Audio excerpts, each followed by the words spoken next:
Hey everyone, welcome to Reading with Bug. In this video series, you'll get to join me as I read and react to popular books. This time around, I'm diving into Fourth Ring by Rebecca Yarros.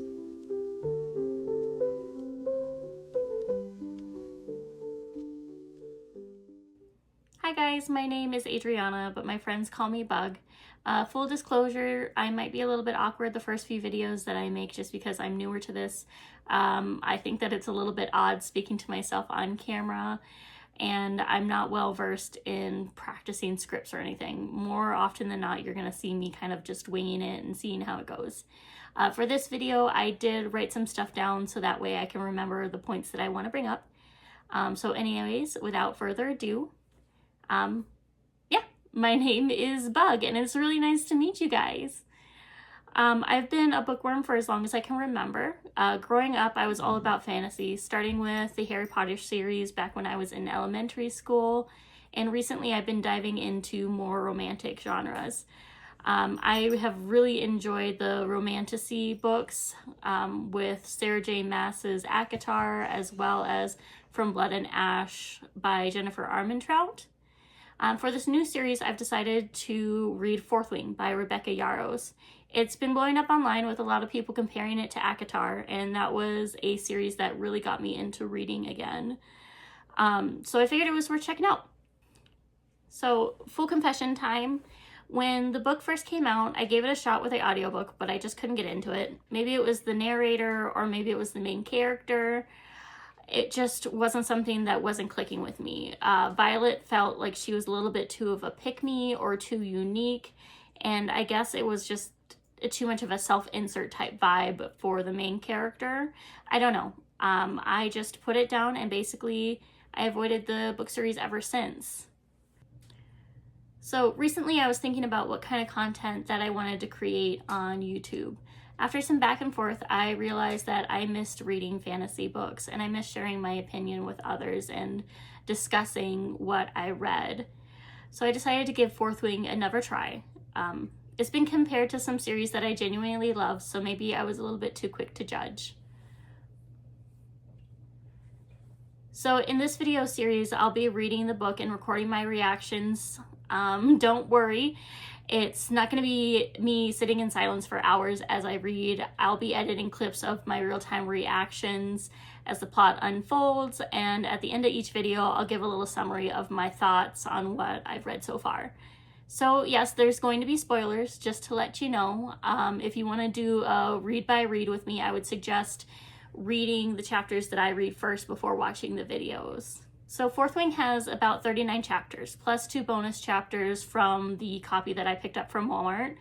So I'll be kicking things off with chapters 1 through 4 in this video. From there, I'll cover 5 chapters per video that I post, with the last video being a wrap-up of my final thoughts on the book, as well as the bonus chapters. So the series will have 9 or 10 videos, I'm thinking, and hopefully, if I can stick to a schedule, I'll be posting once a week. Anyways, thank you for listening to me as I introduce myself. I'm really excited to get started, but without further ado, let's get into it. Hi guys, good morning. So I have been editing my video this morning and realized that it is a little bit too long. So I have decided that I will make 2 different versions of each video going forward. I will have a video that has me reading and reacting to the chapters that I read, as well as a summary and review of what I've read and my thoughts and feelings on it. And then I will have a shorter video that will have just a summary and review. So this video is going to be the longer version, if you're up for that. Sorry, my cat's doing something in the background. So this video is going to be the longer version of those 2 videos that'll have my review as well as my thoughts and feelings. And then the shorter one will also be posted on my YouTube. However, if you want to just skip searching for a video, if you hop to about 33 minutes in, my review should start then. So thank you for listening. You guys have a great day. Okay guys, so I figured before I got started, I would get nice and cozy. So I got myself some popcorn and a little drink. While I'm reading, I did get a paperback version because I hate messing up my hardcover books. So that way I can annotate whatever it's called as I go. I have different markers for different things that I think will happen in the book, or just different moments that I might want to like come back to. So there's things that I love. I don't know if that's going to focus enough, but I labeled them so I wouldn't forget. So this color is going to be for things that I love. There's going to be a color for things that frustrate me. Some spicier scenes I might like. Foreshadowing that might be available. Things that I just find icky or cringy. Because like that's just going to happen. And then things that I think are funny. So to be completely honest, whenever I was listening to the audiobook, I didn't even make it past the first chapter because the narrator's voice from the audiobook was just, it was too much for me. I could not stand the voice. So I stopped listening to it. And for about a year, I ignored the book on my shelf completely. Recently, I decided to pick it up again because I was bored and I saw something about it on TikTok. So I made it through maybe chapter 8 within the past few months. So the first video or so is going to be me just catching up to what I've read and giving reactions to what I might have forgotten about or things that I want to bring up. So anyways, let's get to it.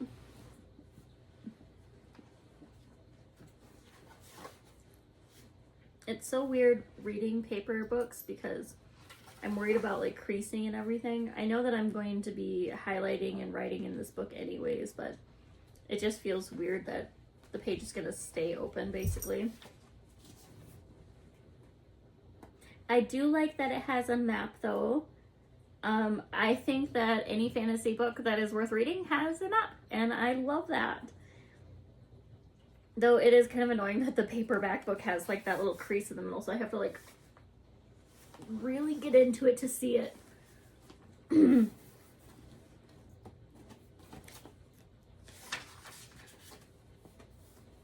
I also like how there's like a little pre-warning before you start the book.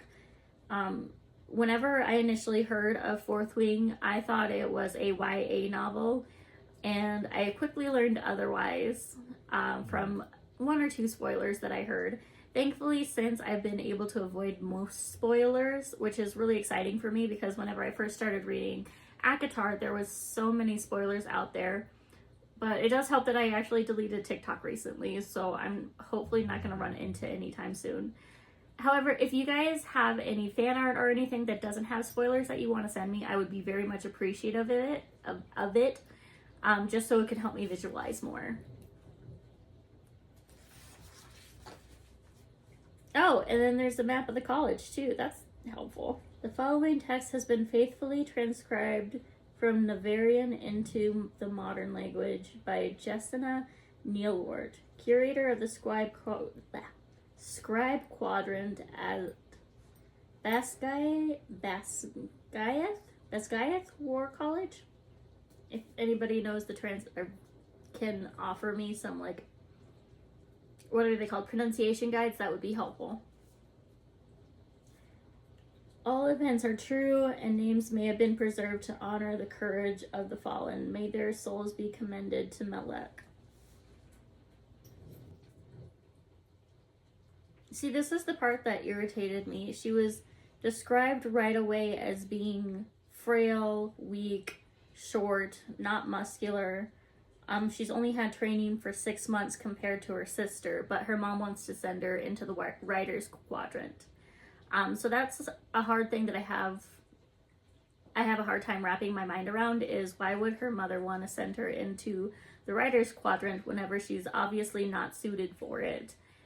Like, does she not like Violet? Is it a matter of her pride? Is her pride going to end up something that's going to kill her daughter or seriously hurt her daughter? That's something that's kind of confusing to me.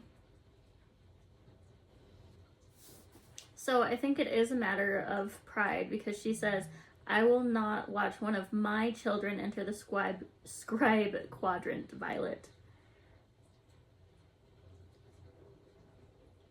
I don't know.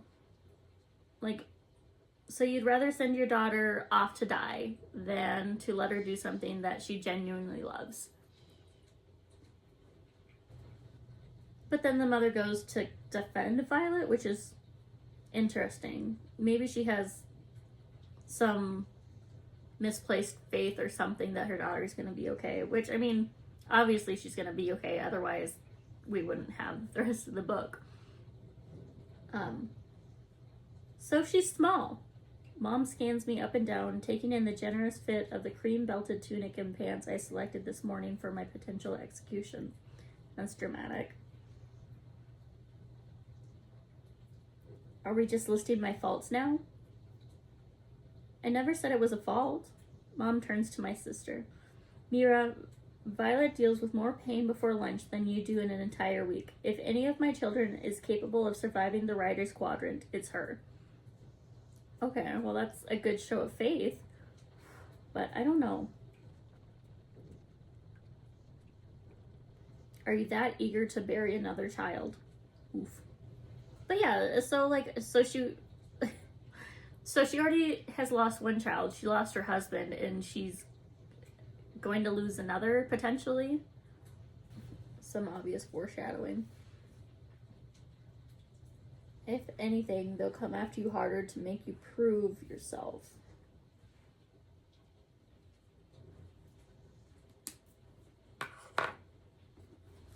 Oh, well, and part of me understands Violet wanting to keep her books. I definitely relate. I would want to keep my books too, especially if I was being trained to be a scribe. But she's smart. She should know better than this. It's a good thing that she has her sister there to help her out, but I feel like if she's clever enough, she would have realized that she needed a pack light instead of being so, I don't know what's the word. It's not materialistic. Nostalgic, I guess. But I can understand too. So one thing that kind of gets me about this book is I have nothing against curse words. I actually have a really foul mouth myself, and it's hard not to use that foul mouth whenever I'm reading out to you guys. But I feel like within the first chapter, there's so much foul language that it's almost as if the writer's trying to prove that this isn't a YA novel. Like, we know it's not a YA novel. It's not labeled as one. It's almost as if that kid is trying to, like, prove themselves that they're an adult and not a kid kind of vibe. But, again, I'm an adult. I do curse a lot, so maybe I'm just overthinking it. And the way that, like, she subtly describes herself also feels like kind of like a I'm different than other girls kind of vibe, which now that I'm reading this again, I realize that it's not as bad as other books that I've written, but it still feels like, oh, I'm not like other girls. I have hair that fades out into silver and blue, brown, green, hazel eyes that can't decide on what color they want to be. It's a little bit cringy, but I'll resist for now. It's nice that her sister's affectionate, though, and she has somebody with her instead of everybody being doubtful of her or pushing her away like her mother does. More foreshadowing.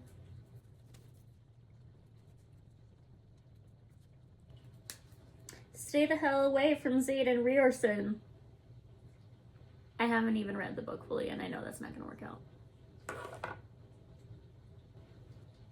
That Xaden Riorson?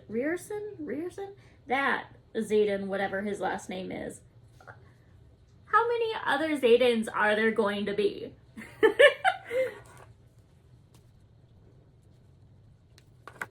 What is Xaden doing here? All the children of the leaders were conscripted as punishment for their parents' crimes.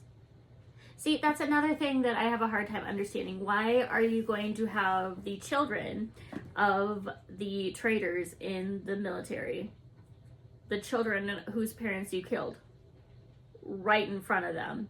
Why is that a good idea? Because I feel like even with these marks or whatever, these children are going to be bound to want to rebel in some sort of way, get revenge on their parents. Why would you put them in your military where they have access to potentially sensitive information, or where they can climb the ranks and suddenly like turn the tables that are not in your country's favor? I think that that's kind of, I think it's kind of dumb. Again, stay away from him. That's not going to work out. Don't die, Violet. I hate to be an only child. As cringy as that sounds, it's actually kind of funny. I feel like that's definitely something that a sibling would say.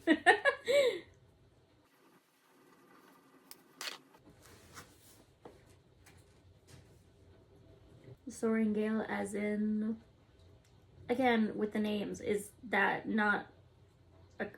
a common name, Soaring Gale? What other Soaring Gale would there be? Rhiannon and Dylan. I like how the names are either very kind of fantasy vibes, or it's just your average Joe. Dylan. And of course she's going to ignore Mira's advice about not making friends. I feel like that's going to bite her in the ass. I wonder how much I can cuss in these videos without YouTube taking it down. Oh yeah. Dylan's gonna die. Just whenever he says, "Can you believe we actually get to do this? It's a dream come true."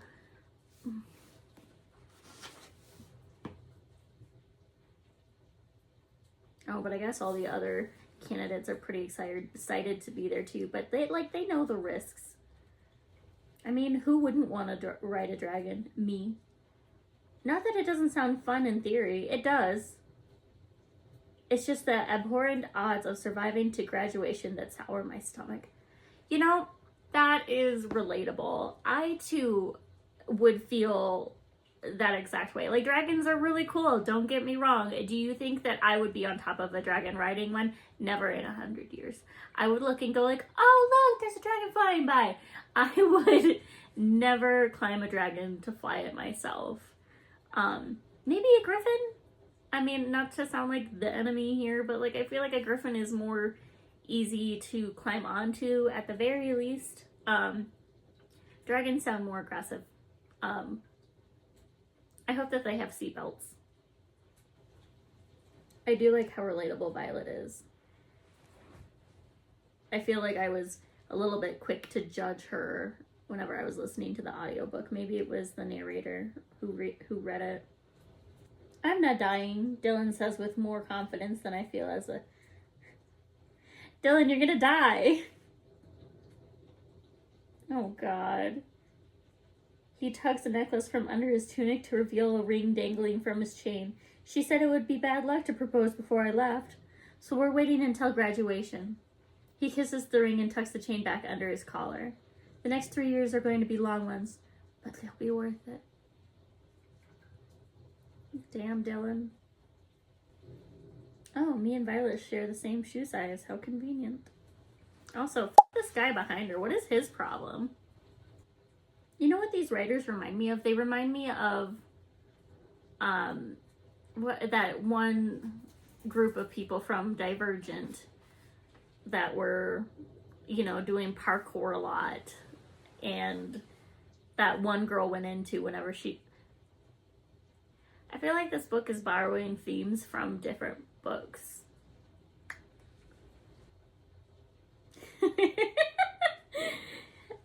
And then we spot Xaden. He's tall, with wind-blown black hair and dark brows. The line of his jaw is strong and covered by warm, tawny skin and dark stubble. And when he folds his arm across his torso, the muscles in his chest and arms ripple, moving in a way that makes me swallow. And his eyes, His eyes are the shade of gold-flecked onyx. The contrast is startling, jaw-dropping even. Everything about him is. His features are so harsh that they look carved, and yet they're astonishingly perfect. Like an artist worked a lifetime sculpting him, and at least a year of that was spent on his mouth. He's the most exquisite man I've ever seen. Wow. And then it continues. Even the diagonal scar that bisects his left eyebrow and the marks at the top corner of his cheek only makes him hotter. Flaming hot. Scorching hot. Gets you in trouble and you like it level of hot. Suddenly I can't remember exactly why Mira told me not to f around outside of my year group. Love that.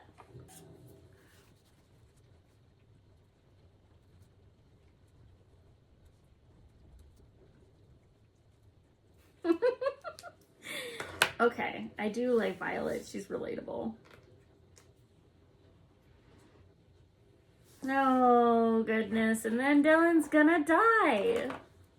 See you two on the other side, Dylan says over his shoulder with an excited grin. He's such a minor character. I don't even know if it's worth highlighting, but I just think that I don't know if she did it on purpose or not, making it that obvious. Just say that he's 6'4". 4 inches over 6 feet tall. F***ing Dylan. Poor Dylan. Okay, so I finished chapter 1. I'm gonna take a few notes and then I'll get into reading chapter 2. Hi guys, so I just took notes on chapter 1 and I'm getting back into chapter 2. Put this marker back here. Sorengale. The writer looks up, his eyebrows raising in surprise. As in General Sorengale? The same. Damn, that's already getting old. Thank you. Can we stop saying it?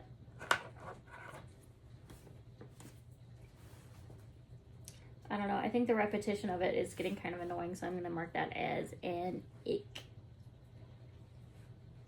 But to be fair, the cover, Violet does kind of save it with the relatableness of "damn, that's already getting old" line. I don't know. It's almost as if like the writer is making certain aspects cringy, but the character is somehow breaking the fourth wall to save it. This guy behind her is kind of an ass. Jack Barlow. Yeah, Jack Barlow. Remember the name. I'm gonna be a wing leader one day. Ugh. What's up with this guy? He's psychotic. She's such a nerd. Using facts to calm herself down. What is up with this Jack guy? Jack either thinks that I'm that Link or he's an unstable asshole who just enjoys killing. Probably both. What is up with this guy? I don't understand. Like, why are you gonna have such a strongly hostile bad guy within the first like 100 pages? Like, geez.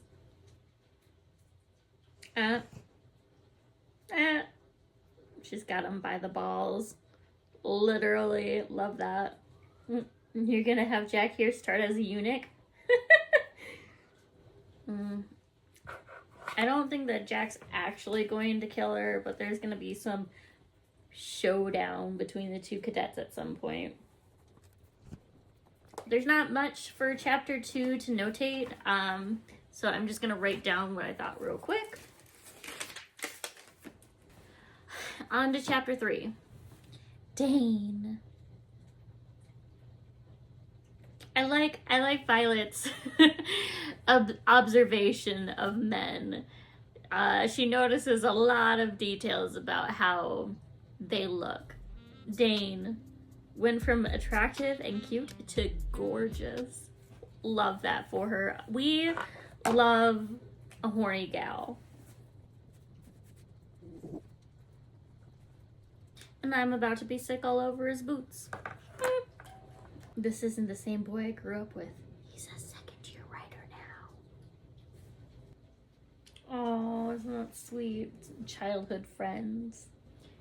I wonder why the author decided to make Violet so weak. Is it just a part of her character? Like, I'm just saying it's kind of odd, I guess, for her to be so noticeably frail, especially like in the setting that it's given. Like, I don't know. Oh Lord, and this is kind of corny. You look different. Oh, I can do quite a few things with my tongue. You'd be impressed. That's some heavy flirtation, but I like it. I think I'll mark that as spicy. I still can't believe your mother thought putting you in the writer's quadrant was a good idea. Same. Oh, I also really like that. Please let me save you. He really cares about her. And he knows the odds too, but she just can't. Her mom would throw her right back. Statistics say about a quarter of us will live to graduate, give or take a few on any year. And yet the writer's quadrant is never short volunteers. Every cadet in this courtyard thinks that they have what it takes to be one of the elite, the very best Navarre has to offer, a dragon rider. I can't help but to wonder for the smallest of seconds if maybe I do too. Maybe I can do more than just survive. I feel like that's foreshadowing though. If I have to get involved, ... you don't want me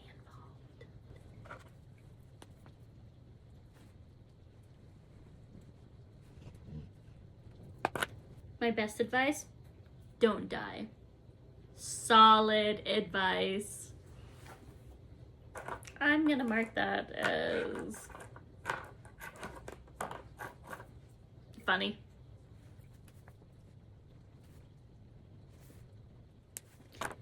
I'm not gonna remember that. 3 squads in each section and 3 sections in each of the 4 wings. Okay. I feel like I should make like a chart or something so I can follow it. Oh, here come the dragons. Guess everyone wants to be a dragon rider until they're actually 20 feet away from one. Okay, so are the dragons actually dragons like, because like dragons have 4 legs and wings? Or are they wyverns? Because like those 2 are commonly switched around. What do they have on the cover? Oh, it looks like they actually have 4 legs. Okay. Makes sense. Good. My heart threatens to beat out of my chest, and I absolutely agree with it because I'd like to run too. Just thinking that I'm supposed to ride one of these is fucking ludicrous. Big mood. One of the more relatable characters, honestly, that I've read in the perspective of in a while. 68 dead. 70 dead. I also really like how Xaden seems so cool. Do you feel invincible now? Because you're not untouchable or special to them. To them, you're just prey. Love that. Love it. Okay. Going into chapter 4, the last chapter for this video. So give me a moment. I'll write my notes on chapter 3, and then I'll read chapter 4, and that will be the end of this. Where's my, okay, good enough for a bookmark.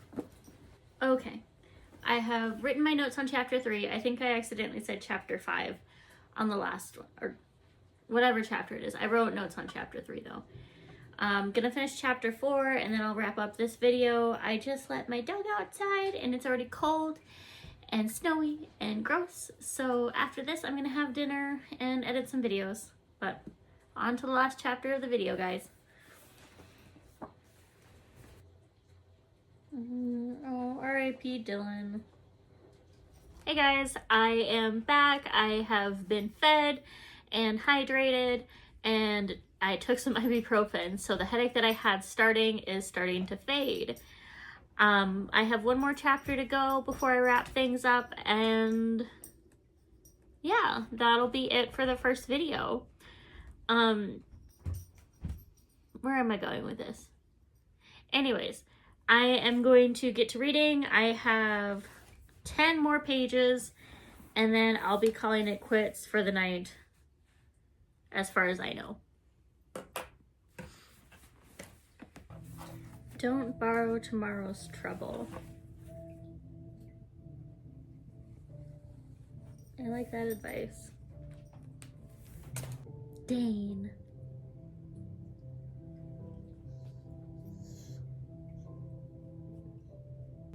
I really do like Violet's like smart-ass humor. No one tried to screw with you last night? Would it be so bad if they did? I feel like Dane, he might be a romantic interest. We all know where it's gonna go. Like, we know who she's gonna choose, but Dane as the romantic interest, he would be a good like older brother type, or he is an old friend type.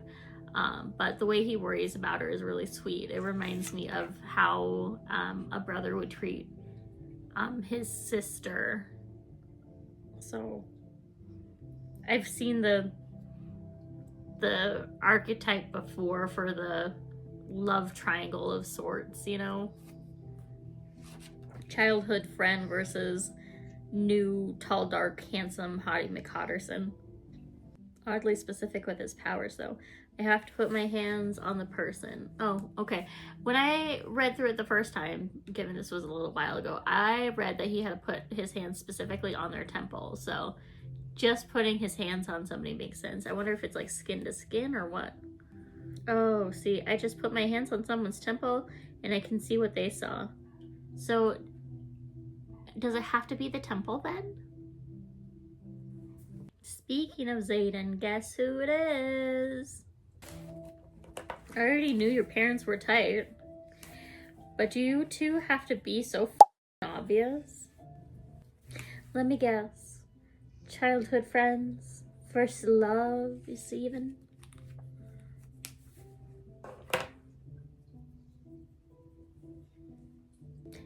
I expected you to do a better job of hiding where your affections lie, Atos. Is that how you pronounce it, Atos? Xaden moves, walking down the steps. Run, Violet, Dane orders me. Now! I bolt. That's the end of chapter 4. Ooh. What's gonna happen next? Are they gonna fight? Is he actually going to try and kill her? Sounds really exciting, but I'm trying really hard not to read ahead.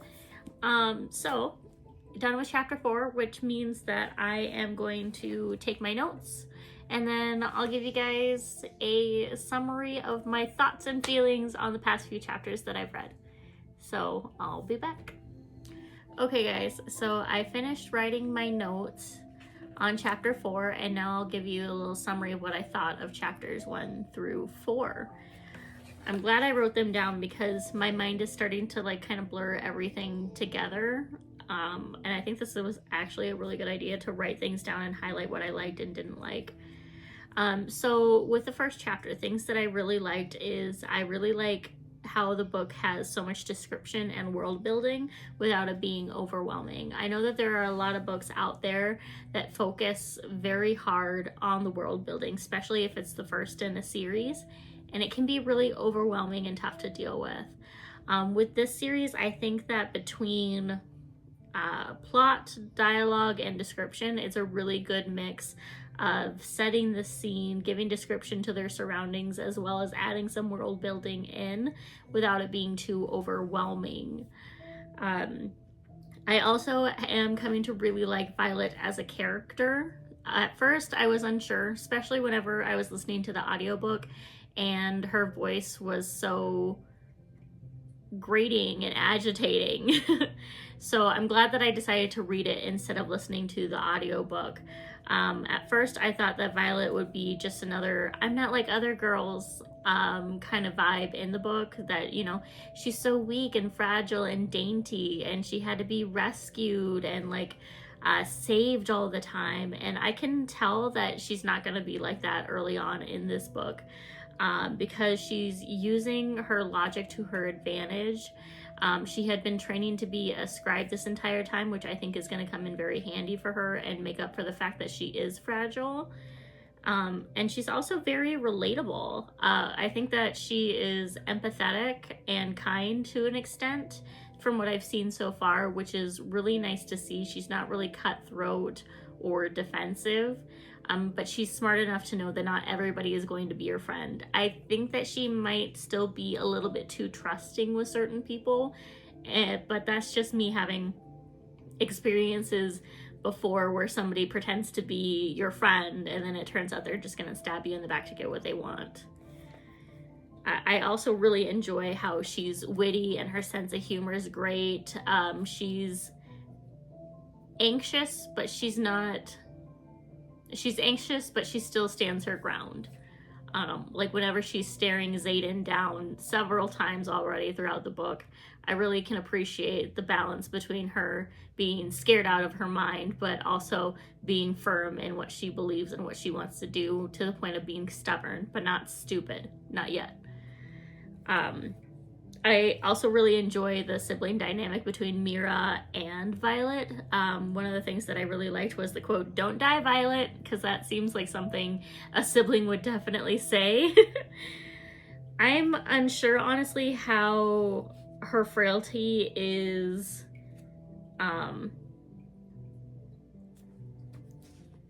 I think that it's going to be a crutch that is used at certain points in the plot. I'm not sure how yet. I don't know if somehow I'm worried that she's magically going to become stronger overnight kind of deal. Like, you know how book characters will go through like rigorous training for like a whole 3 or 4 chapters, and then all of a sudden they know how to use every single weapon and they got muscles now. I'm worried about something like that happening.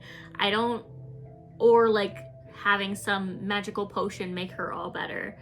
I'm a little bit worried about that, but I do like how it is different than the usual narrative of having a main character that already knows everything, knows how to fight or how to hunt, or uses those skills to somehow be a super marksman after, only training for a few months, like I said.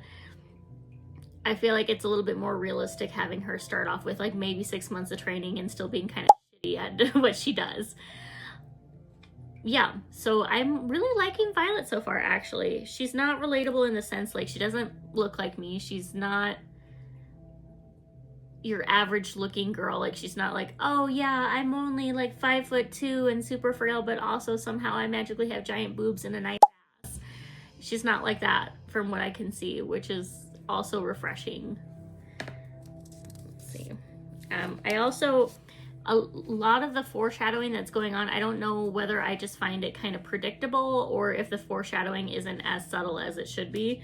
One of the funny ones, I think that I don't know, I think that this was just meant to happen. Maybe the writer intended for it to be kind of obvious, but whenever Dylan came into the scene, he's just a character. He's a side character. We know that from the moment he's introduced, but from the moment he's introduced, it is painfully obvious that he's gonna die, and he dies soon too. That was kind of a shock for me. Not a shock, but I was just like, oh, okay.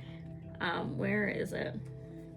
So the foreshadowing I thought was pretty obvious was when Dylan says, quote, "I'm not dying," Dylan says with way more confidence than I feel as he tugs a necklace from under his tunic.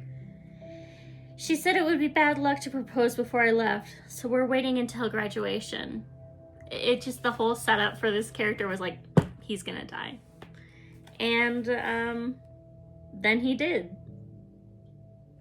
So R.I.P. Dylan. I hope that not every bit of foreshadowing is this painfully obvious. I think that was just maybe a slip in to make it kind of, I don't want to say funny because the guy died, but yeah. There are also some other points of foreshadowing that I can see that are not painfully obvious, but like as somebody who's read plenty of books before, it makes it obvious. There's another point. Yes. It's whenever Penchek is speaking to the cadets. He says, if I have to get involved, you don't want me to get involved. He's gonna get involved at some point with whatever the hell Violet gets up to. But another funny part is, my best advice, don't die. I thought that was funny. I really enjoyed that. Okay. Skipping around a little bit. Oh, also, she was given advice at a certain point in time, don't make friends. Well, she's already made friends.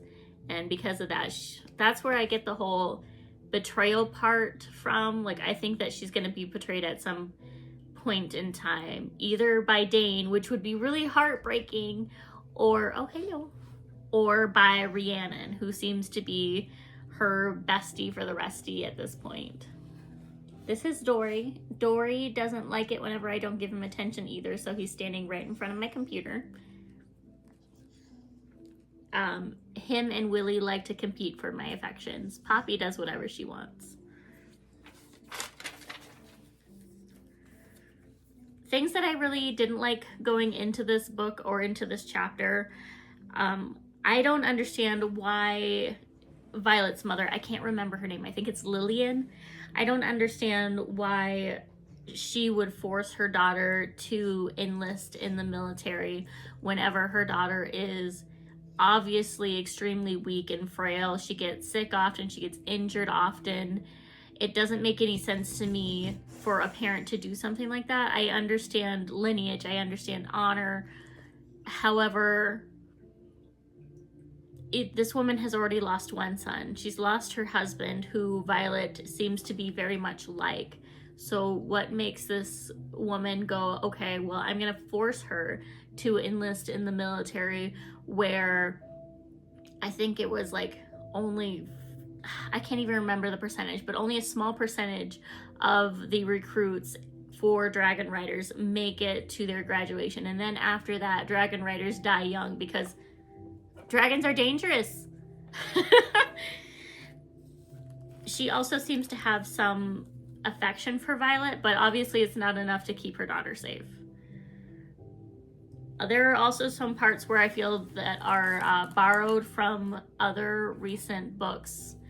Well, maybe not recent, but other books that I've seen or read.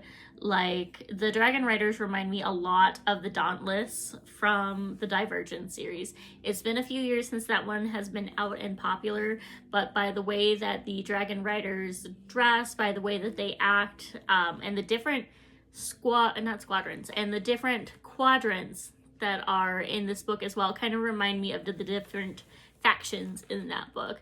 But definitely get the vibe of Dauntless from the Dragon Riders. Can both of you guys just like knock it off for 2 seconds? You go up here. Okay, sorry about that. Yep. Okay, so moving on to chapter 2. In chapter 2, Jack Barlow is a psychopath.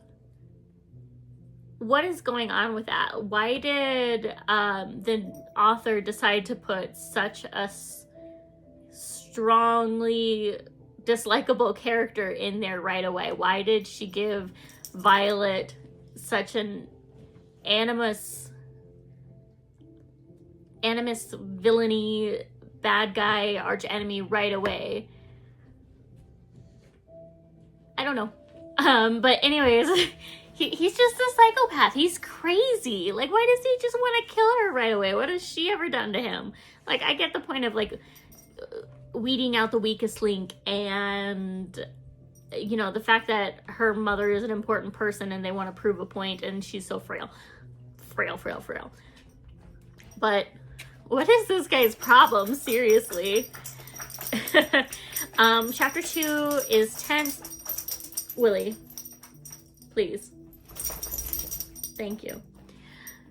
Chapter 2 is tense because she is crossing the bridge between, I forgot what they're called, but she's crossing that narrow bridge, and it's tense, but it's enjoyable. It doesn't last too long, which is nice. Sometimes trials like this can be drug out.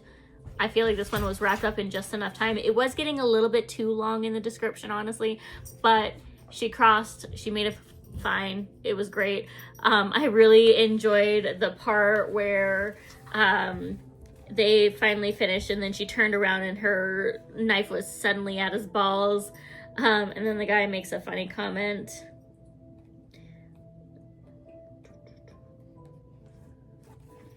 What does the comment say?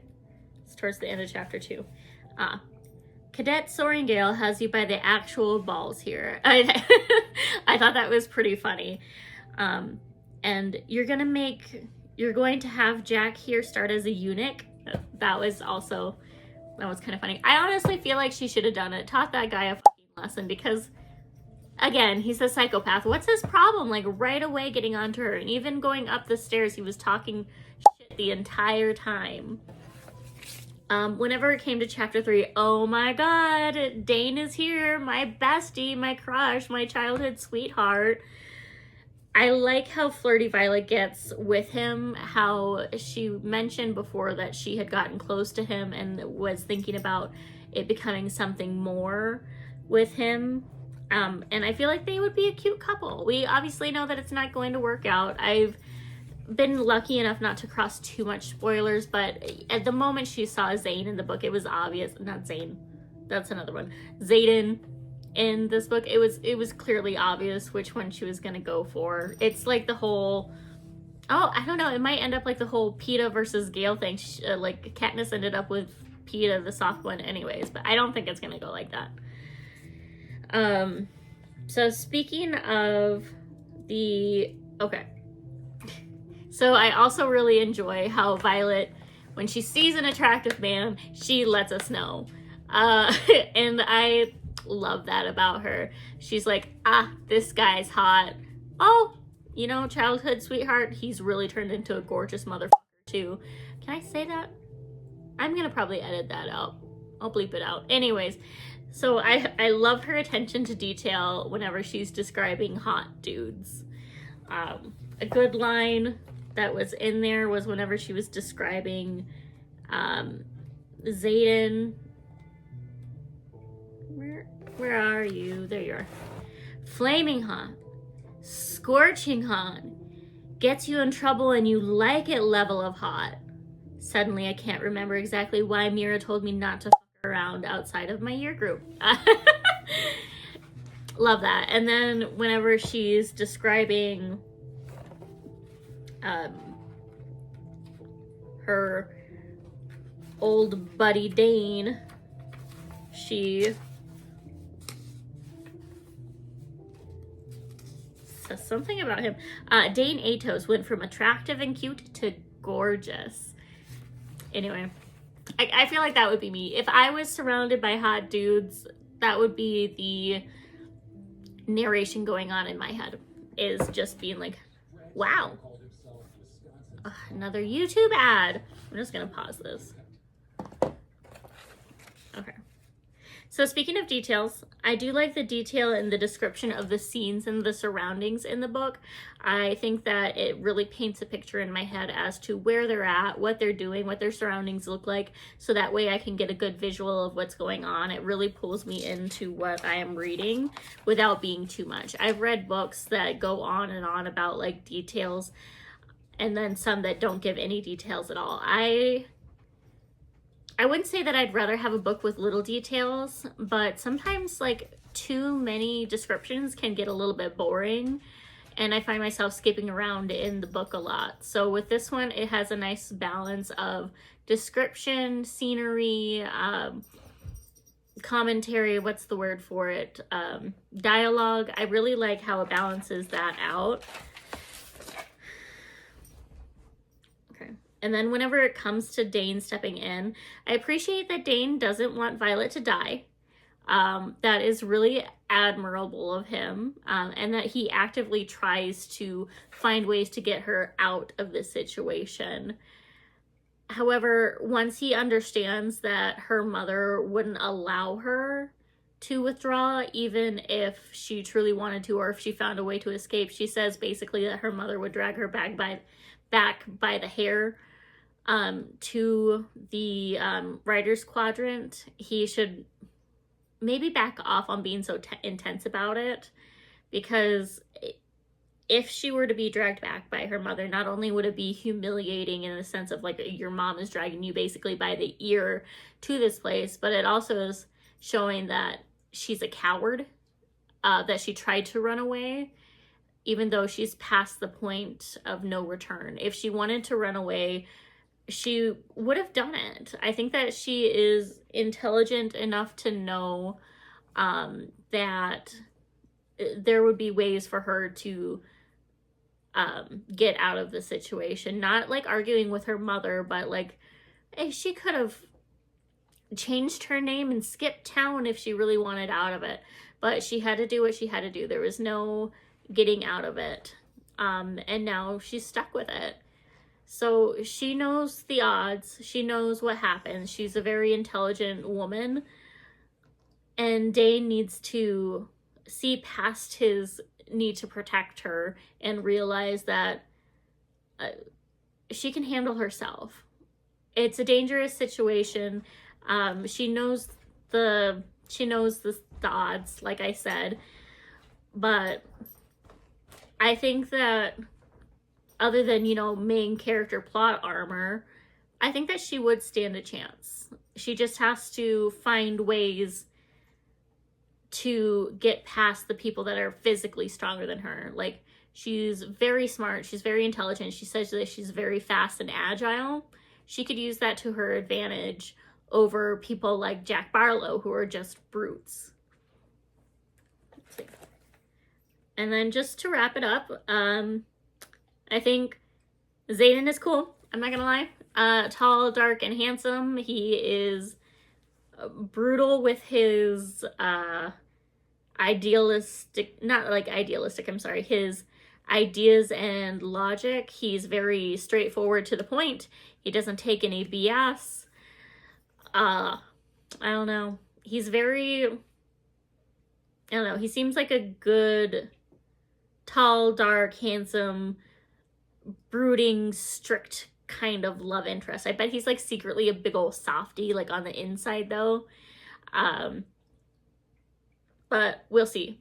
I know he wants to kill her, but I have a weakness for men that want to kill the love interest first thing. Like Rowan, love him, but you know, Aelin right away, thought that was great. I don't know, I kind of really enjoy it whenever it starts off as like enemies to lovers. Yeah, I have a weakness for enemies to lovers. But anyways, that wraps up my summary for the first 4 chapters. If you've stuck around this long, I very much appreciate it. Please let me know what you think, what I can do differently, what you want me to keep up, what you like, what you don't like, so that way I can change my video to be more personable or more enjoyable to everybody.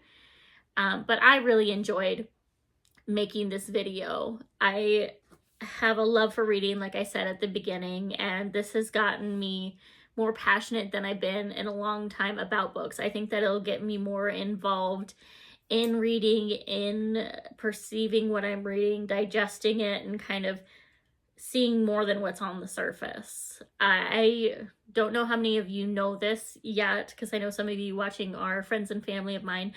But I am going to school right now to get my bachelor's in literature and English, and one of the things that I would really like to do is I would like to help authors edit and publish their writing. So I feel like doing this, even if it's just like an exercise that gets a few views, I believe that this will help me in the long run with my goals.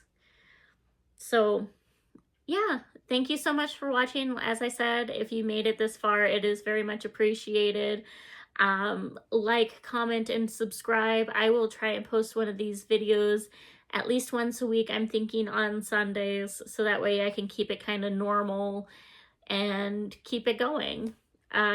Also, there are 3 things I need. If somebody could be so kind as to send me fan art that does not have any spoilers so I can get visuals in my head about what these characters look like, that would be wonderful. I have been doing so good about avoiding spoilers so far. Also, if anybody would have any pronunciation guides to some of the things in this book. It's a little bit hard for me to pronounce, and I feel kind of silly whenever I read it out loud and I don't know how to pronounce it. And then lastly, if anybody has like a chart on how like the division of each like squadron or whatever is made out, that would be cool. I think I'm gonna make one myself if I can't find one. Anyways, thank you for watching my first review video. Have a great day, guys.